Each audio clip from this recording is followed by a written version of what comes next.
इस पावन कथा के बाद में भगवान के नामकरण की कथा आती है। गर्ग ऋषि ने दोनों बच्चों का नाम कृष्ण और बलराम रखा, और उसी कथा में एक कथा अन्न के प्रभाव की आती है। अन्न और भोजन का प्रभाव क्या है जीवन में, उस भोजन में क्या भगवान प्राप्त हो सकते हैं। तो कहते हैं भागवत में भगवान प्राप्त हुए गर्ग ऋषि को, क्योंकि यशोदा मैया ने भगवान के नाम का भोजन बनाया, गीत भगवान के गाते गाते पवित्र होकर के, और महात्मा ने भोजन को प्रणाम करके आचमन भोग करके खाया। तो कहते हैं भगवान की थाली में प्रकट हो गए ठाकुर जी गोविंद जी, अन्न की थाली में चावल में नारायण का जन्म दर्शन हुआ। आपके भोजन की थाली में रूखा सूखा जैसा भी है रहे, पर भोजन में जब तक भोजन की थाली उगड़े ना तब तक आप प्रणाम कर लो। थाली के अंदर क्या परोसा है खिलाने वाले ने है वो मत देखो। थाली सामने भगवान का अन्न आ रहा है, ब्रह्म आ रहे हैं, परमात्मा आ रहे हैं भोजन के रूप में, अन्न के रूप में, उनको बार बार दंडवत करो, बार बार प्रणाम करो, आचमन करके भगवान को जल अर्पण करो। थाली हट जाए, भोजन का दर्शन करो, और फिर भोजन खूब मधुरता से प्रेम से खाओ। भगवान अन्न गोविंद साक्षात तुम्हारे पेट में जा रहे हैं, ऐसा समझना चाहिए। इसलिए भोजन के साथ में अति प्रेम होना चाहिए और सम्मान होना चाहिए भोजन का। भोजन का सम्मान खत्म हो गया अंग्रेजी की वजह से।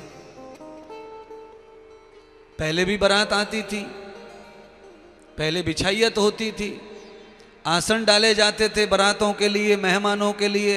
चाहे हमारे घर में जीजा जी कितना भी पुराना हो गया है, उसके लिए दरी बिछाई जाती थी, उस पर बिठा करके भोजन कांसे की थाली में परोस कर खिलाया जाता था। घी जरूर परोसा जाता था, कटोरी भर के घी खाओ, दूध लो, घी खाओ।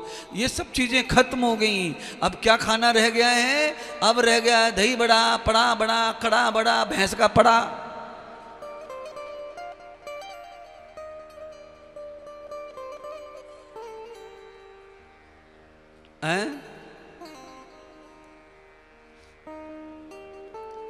क्या खाना रह गया बारात में? बस यही खा रहे हैं। आलू के कम से कम 50 आइटम बनते बफर में। आलू इतना उल्लू बना रहे हैं हलवाई लोग कि पूछो ही मत। आलू को न जाने कितने नाम दे दिए महाराज, कार्ड के ऊपर छाप करके बैनर लगा दिया है, आलू टिक्की, आलू कुट्टू, आलू फट्टू। अब बताओ खा लो आलू,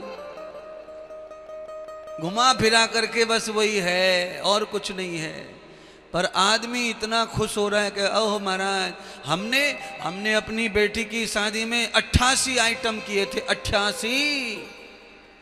मैंने कि बिल्कुल, सूत जी महाराज के आश्रम में 88,000 ऋषि कथा सुनने गए थे, उससे कम थोड़ी आइटम बनाएगा तू।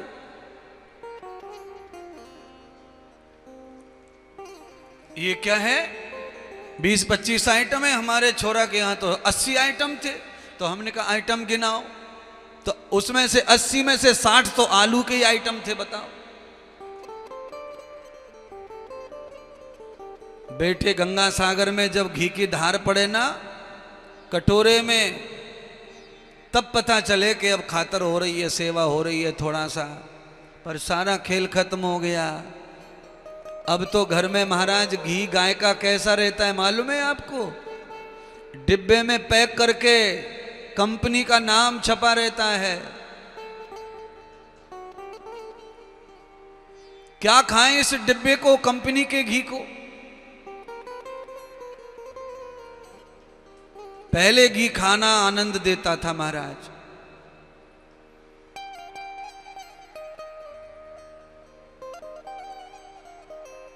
धीरे धीरे थोड़ा थोड़ा तुम्हें सुना रहा हूं पुरानी बातें। क्यों सुना रहा हूं? क्योंकि तुम्हारा मन हो जाए शाम को घर जाकर बीबी से कहो, अपनी अम्मा से कहो, अम्मा आज गुरुजी ने बताया ने का घी बूरो दे दे कटोरी में भर के, ने का टकाटक कर दे मामले। हाँ, पर अम्मा भी आजकल की पूरी वैरायटी बदल चुकी अम्माओं की भी। जब से अम्मा के हाथ में मोबाइल आया है ये टच स्क्रीन वाला, तब से अम्मा भी चाउमीन खा रही है।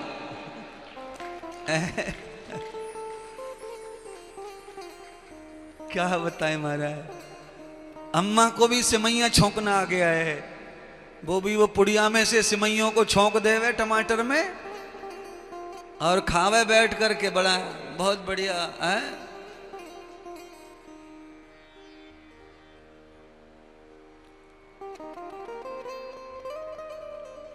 कथा है तो थोड़ा बहुत चटपटा चलते रहेगा, कथा में समझते रहो। आज के युग को बदलने के लिए पुरानी कथा सुनानी पड़ रही है और मुझे बताना पड़ रहा है कि भागवत में गर्ग ऋषि आए तो उनको यशोदा के पवित्र भोजन में भगवान का दर्शन हुआ। अगर मेरे भोजन में पवित्रता है, मेरा भाव अच्छा है और मेरी कमाई अच्छी है पवित्र, तो मेरे घर में आए हुए गुरुदेव को मेरे भोजन में परम आनंद भगवान का दर्शन होगा, प्राण शक्ति प्राप्त होगी। ऐसा ही भोजन बनाओ और बच्चों को खिलाओ। ये तुम्हारे बच्चे जो चिड़चिड़े हो रहे हैं, ये क्यों हो रहे हैं बताओ? क्योंकि भोजन चिड़चिड़ा खाते हैं। भोजन अगर सरल शांत भोजन खाएंगे तो बच्चों का स्वभाव सरल और शांत ही होगा। स्वभाव और मन के विचारों पे भोजन का खूब प्रभाव बताया है ऋषि मुनि और वैज्ञानिकों ने भी। अन्न और मन दोनों का संग बताया है। गर्ग ऋषि ने नाम रख दिया, भगवान को विदा किया गया, आचार्य को गुरुदेव को विदा किया तो कितना धन दिया विदाई में, नामकरण के बाद में तो कहा गाड़ी भर करके दान किया। नंद बाबा ने अन्न भरकर दान किया। पहले अन्न का दान दिया जाता था पंडित जी को, चांदी सोने का सिक्का दान करके अन्न भर दिया, गाड़ी भर के अन्न भेज दिया बाबा के यहां।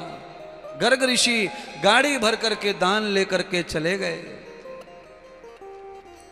पहले आचार्य पंडित मांगते नहीं थे, यजमान पहले फुल कर देता था उनकी जिंदगी को, क्योंकि अन्न का ही दान था पहले। बच्चे जो बैठे हैं यहां 20-30 साल के, इनको ये बताना पड़ रहा है कि पहले अन्न दान किया जाता था, पर कुछ बुजुर्ग बैठे हैं उनको तो पता ही है कि पहले हर जगह अन्न का ही दान था। आचार्य को, पुरोहित को, नाई को, धोबी को, मेहतर को, ये सब जो भी काम करते थे सबको दान अन्न का प्राप्त होता था। पहले पैसे बहुत ज्यादा नहीं थे, चलन में साग भाजी भी अन्न से ही मिलते थे बाजार में। अन्न भर के ले जाओ और उधर से साग भाजी ले आओ, अन्न भर के ले जाओ उधर से मिर्च मसाला ले आओ। ये सारा जिंदगी भर मैंने सब देखा है अपनी आंखों से और सब देख कर किया है।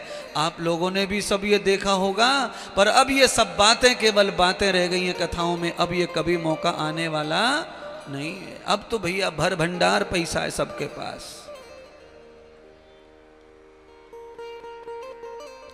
अर्थ खूब बड़ा है समाज में, धन खूब बड़ा है समाज में, और ऐसा नहीं है कि धर्म नहीं बड़ा है, तो धर्म भी बहुत बड़ा है। न वृंदावन में पैर रखने को जगह है, न द्वारका में, न अयोध्या में, न काशी में, न हरिद्वार में, सब जगह भीड़ है, हर जगह भीड़ है। इतना धर्म बड़ा है, पर धर्म के साथ में पाखंड इतना बढ़ गया है कि पूछो मत, कहीं भी पाखंड पाखंड दिखाई देता है।